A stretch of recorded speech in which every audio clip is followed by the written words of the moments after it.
What's up? So today I'm going to break down the sympathetic nervous system and the parasympathetic in a way that hopefully makes a little bit more sense and how it affects your training, your muscle growth, or maybe the breakdown of muscle. So we got our sympathetic nervous system, also known as our fight or flight. When you look at animals, right? When an animal is scared, what does it do? It does two things. It either defecates all over itself and just stays still, it fights, or it runs away.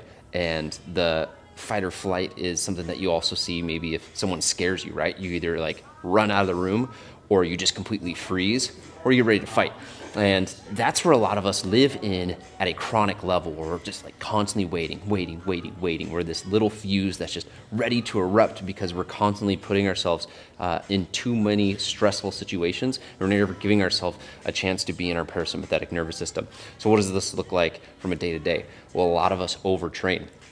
It's fine to be training 5, 6, sometimes 7 days a week, but as long as you can recover from it. A lot of people say they want to train like athletes. Well, they also don't understand the amount of recovery that an athlete is going under. So when you look at your training, if you're going to 2 workout classes a day, 6 days a week, and then you got a stressful job, well, how's the body ever supposed to get out of a stressed out state? You're constantly putting it in that situation where it has to run away from a tiger. You don't want that every single day. So you look at something like work where it's really stressful. It's tax season when I'm filming this. If you are going through and auditing everyone 10 hours a day, and then you go and smash yourself 2 hours, and then your diet, maybe you're trying to lose weight or you're not getting enough sleep, that's adding stress to the body. So that's going to keep us in that state of chronic stress.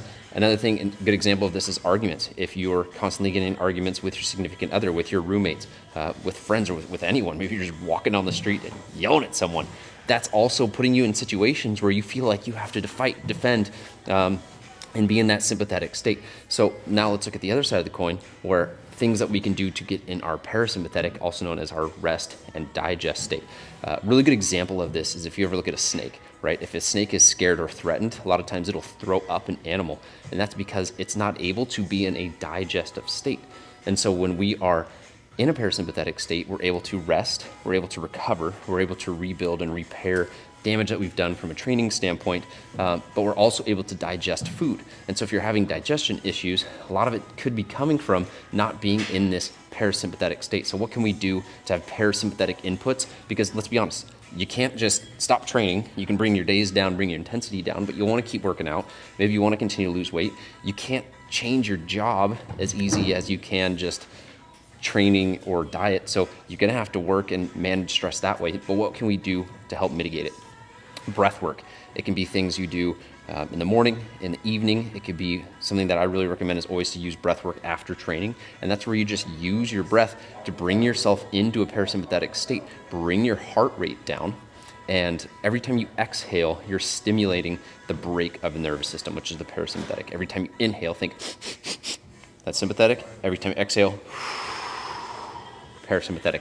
So get your legs up on a wall after training and bring your heart rate down, bring your breathing back down to a state where you're nice and relaxed. Otherwise, if you go right from a finisher, hitting the treadmill or sprints or sled pushes or something, and then go right into a work meeting, well, that's the same thing as getting in a fight with someone and then walking right into a meeting with your boss. Like, you need a chance to calm down, get yourself parasympathetic. Things like massages, different bodywork techniques where you're able to just relax. We've all gotten a massage and it just feels so good. Different things like that.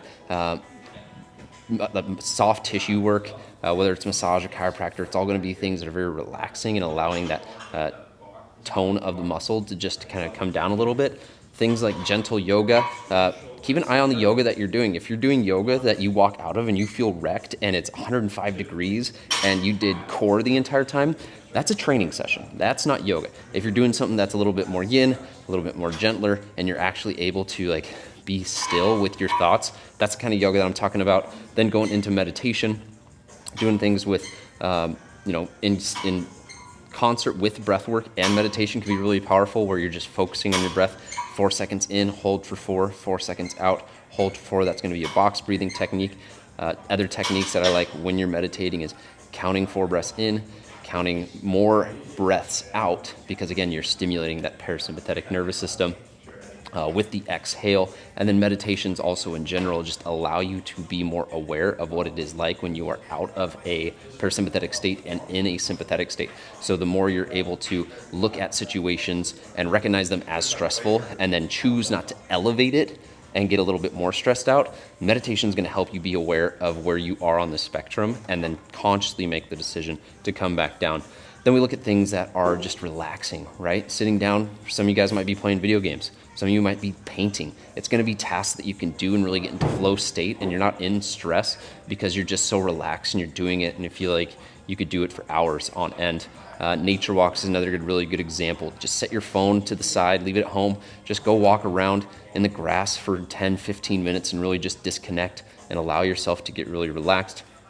A couple of other things I would just say with this is every time you're in that sympathetic state, you're getting an increase of cortisol, and cortisol by no means is a bad hormone. I think it gets tagged as a bad hormone a lot of times, but when it's at an elevated level, it definitely is. It promotes weight gain. It's going to be catabolic, which is going to mean the breakdown of different molecules, and if you're trying to build muscle and you're constantly in the sympathetic state, it's going to be really hard to build when you're catabolic and you're breaking things down. Where on the other side of the spectrum, you have the parasympathetic, which is going to promote anabolic hormones. You'll get testosterone, human growth hormone, and that's going to lead to the construction of lean muscle tissue.